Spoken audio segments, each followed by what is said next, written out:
Welcome to VWG. I have a very special guest here, VP of the Canadian Premier League, Canada's main soccer league, Kristian Jack. Hi, Graham. Hi. Okay, so I hear you have an accent. You're from England, right? Yeah, so I was born in England and then spent the first 22 years of my life there, and then moved here into Canada in 2000. I was just about to ask, when and why did you immigrate to Canada? Well, yeah, it was a family decision. A lot of things. We had friends already here. I'd spent a bit of time here beforehand and really fell in love with the country. And yeah, no regrets at all. I love going back to England, but this is what we call home now, and it feels good.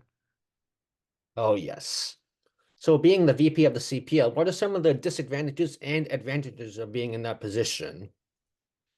Well, I mean, I'm in charge of all media and content, so it's first of all a real pleasure and privilege to have that responsibility to be able to tell the stories of these Canadian players. So we have 8 Canadian Premier League teams across the country. Some of the disadvantage would be that what we always have in Canada is that we have incredible amount of distances to travel to these Mhm. teams and to go to these places. And so that can be a challenge in terms of gathering content and being in different places at the same time is never a same at same games is never easy.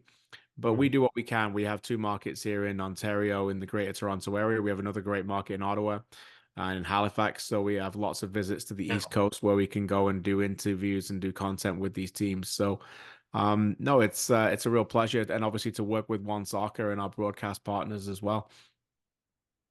that's really great. Okay, last question.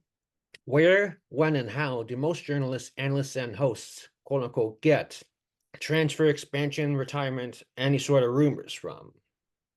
Well, there's a lot of places they get them from. So, I mean, I've done this for a long time. It's first of all, Graham, it starts with relationship building.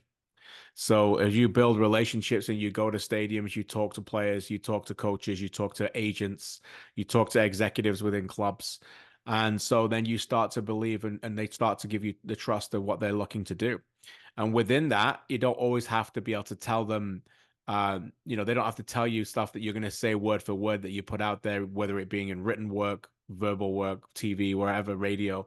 So you generate the trust of these people, and then suddenly there start to be rumors, and then they may want to use you in a way where they want to just get something out. This player wants to leave or whatever, and then suddenly people are aware of that. And there are other elements where you can pick it up and think you're hearing from different sources, and you can go back to those trusted sources that you know well, and say, yeah, let's figure this out whether this is a truth or not. So a lot of it is really down to relationship building, to be fair. Aw, friendships. I have time for another question. Yeah, we have lots of time.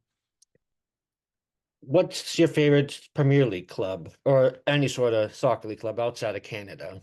Yeah, so I was born in Birmingham, and so my entire family were Aston Villa fans before I was born. So my entire family are Aston Villa season ticket holders. So I've always been a big Villa fan my entire career, my entire life, and then into my football career. I had to work on Villa games sometimes, and then you would be very professional. But at that point, yeah, Villa for me always. Wow, Aston Villa. That's really nice. Yeah, who's your team? Juventus. Okay, My family is Italian, part right, Italian. right. There you go. Yeah, Juventus just got Douglas Luiz from Aston Villa. Oh, what a coincidence. There you go. Yeah, yeah, Have you been to any other sports related games like an American football? What have you been to any other sports games? yeah. Lots of sports games. I'm a big fan of lots of sports, so I'll go watch NHL, Major League Baseball, NFL. I've been there before. I've been to a Super Bowl. Big baseball fan. Um, big racing family. Love IndyCar, and car racing and MotoGP. So yeah, just a huge overall big sports family. Respect, respect. You?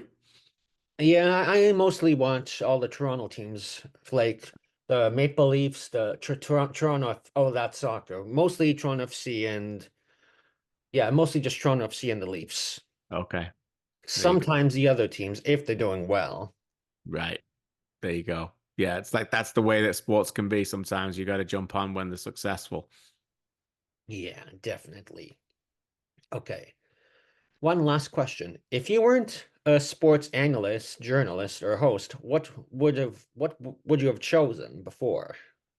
Yeah, I always love the storytelling aspect. So if it wasn't that kind of aspect, I think probably would have tried and get into a little bit more of a sports documentary series or even into a sports executive role at a club. Hmm. Anything really at a club, to work within a club and to have that kind of leadership above you and have teammates that you can work with and to a common goal. It would have been really cool, I think, to work at an actual football club or any sports club, really, and whether it be in communications or different aspects. I think that would suit my skill set for sure. It'd be just pretty cool to work with a sports team, no? Wow. I'm really impressed. Thank you so much for taking the time to talk to me, Christian Jack. My I appreciate pleasure. Have a great day, Graham. Take care. I will. You too.